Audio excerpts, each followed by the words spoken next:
आकर अपने नेता को सुने और इस कार्यकर्ता सम्मेलन को सफल बनाए। नरेंद्र मोदी जिंदाबाद जिंदाबाद जिंदाबाद, नरेंद्र मोदी जिंदाबाद जिंदाबाद जिंदाबाद, नीतीश कुमार जिंदाबाद जिंदाबाद जिंदाबाद, चिराग पासवान जिंदाबाद।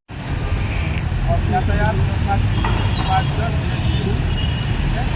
विचार वाहन व्यवस्था सुरेंद्र पटेल और अजय कुमार, नगर संचार व्यवस्था में अरुण यादव जी और सुमन बच्चन, बैठक व्यवस्था विजय पांडे जी और मैम, कल जो घटना घटी हनुमान चालीसा पाठ करने के बाद जो हिंदू संगठन के कार्यकर्ताओं के पथराव किया गया, उसको आप किस रूप में देख रही हैं और क्या कहेंगे? देखिए, जो हादसा हुआ है वो बहुत ही हम लोगों को भावनात्मक रूप में बुरा लगा है। उस बात का कभी भी हम लोगों ने वहाँ पर जाके कोई भी मतलब शोर मचाने का या कोई गलत काम करने का प्रयास नहीं किया।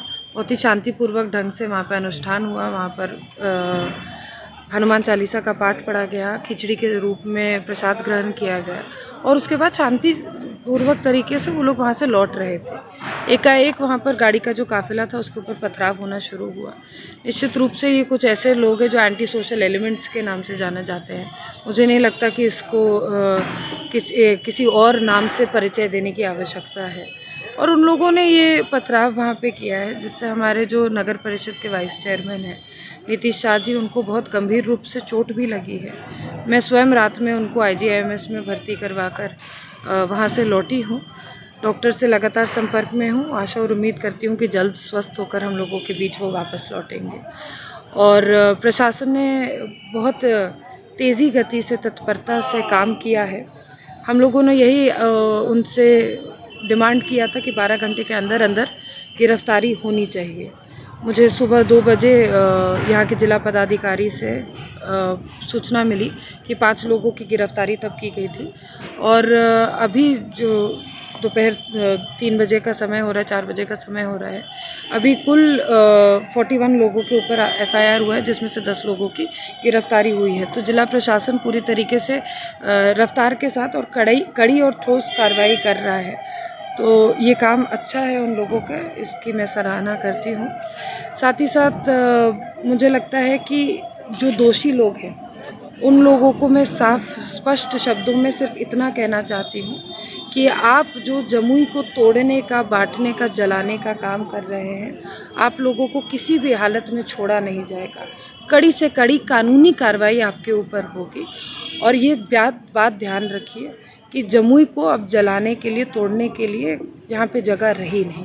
यहाँ पे बहुत सालों से, पिछले 4 साढ़े 4 साल से जब से हम विधायक बने हैं तब से शांति से लोग एक साथ जीवन बिता रहे हैं। सभी समुदाय के, सभी धर्म के लोग एक साथ रह रहे हैं। और यहाँ पर अब चुनावी वक्त के समय अगर कोई इस तरह से आके करता है तो मुझे लगता है कि वैसे आपराधिक व्यक्ति को, वैसे दोषी व्यक्ति को हम कड़ी से कड़ी कार्रवाई करेंगे और कानूनी कार्रवाई करवाएंगे। क्या लगता है कि देखिए, जैसा मैंने कहा कि जिला प्रशासन का जिस तरह से काम हो रहा है वो पूरी तरीके से संतोषजनक है। और पूरी कार्रवाई होने के बाद ही इसमें क्या साजिश है या किस साजिश के तहत ये काम किया गया, कौन कौन लोग इसमें इन्वॉल्व थे, उन लोगों का नाम भी सामने आएगा। मुझे नहीं लगता कि इस पर मुझे टिप्पणी करनी चाहिए। लेकिन सवाल ये उठता है कि उन लोगों का कहना था कि मैंने इसकी जानकारी झाझा थाना को दे दी थी और कुछ पुलिस फोर्स भी थे, आगे पुलिस फोर्स चल रही थी, पीछे उनका काफिला चल रहा है। इसके बाद इस तरह की कार्रवाई नहीं लगता है कि बहुत ज़्यादा चढ़ बढ़ के? नहीं, निश्चित रूप से ये जो मैं अब आपको फिर से यही बात कह रही हूँ कि ये एंटी सोशल एलिमेंट्स का काम है। इसको और किसी का परिचय या नाम देने की कोई आवश्यकता नहीं है। इन लोगों ने काफिले पे जो पथराव किया, पुलिस प्रशासन को अपने के रहते हुए कानून को अपने हाथ में लिया, ये नोटोरियस एक्टिविटी की है। और इसी वजह से इन लोगों के ऊपर इतनी ज़ोरों शोरों से कार्रवाई भी हो रही है कि इतना बड़ा आपराधिक घटना आप कर रहे हैं प्रशासन के साथ, यानी कि आपके आँख में शर्म नहीं है, आपको कुछ भी किसी भी चीज़ का डर या भय नहीं है। तो वो गलत बात है। कानून के सामने आप, सरकार के और कानून के सामने आप इस तरह से नहीं कर सकते हैं। सूचना मिली कि आप वहाँ नीतीश के पास भी गए थे, वहाँ पे क्या जानकारी मिली जाने के बाद, क्या कुछ स्थिति नीतीश है? जी रात को लगभग 12:30 बजे के आसपास IGIMS में भर्ती हुए थे। मैं वहीं पे उपस्थित थी। उनको एडमिशन ले लिया गया है। चोट उनके जॉ लाइन पर है, दाहिने हाथ में एल्बो पे फ्रैक्चर है, आँख के पास चोट लगी है, लेफ्ट आँख के पास चोट लगी है। CT स्कैन हो गया है, कोई घबराने की ज़रूरत नहीं है।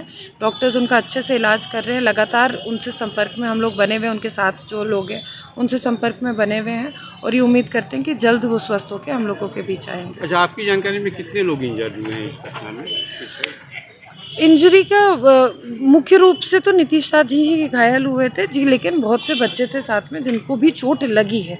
लेकिन सब जो बाकी सब बच्चे थे जिनके बारे में हम बोल रहे हैं वो सब अभी सुरक्षित अपने घर पर हैं।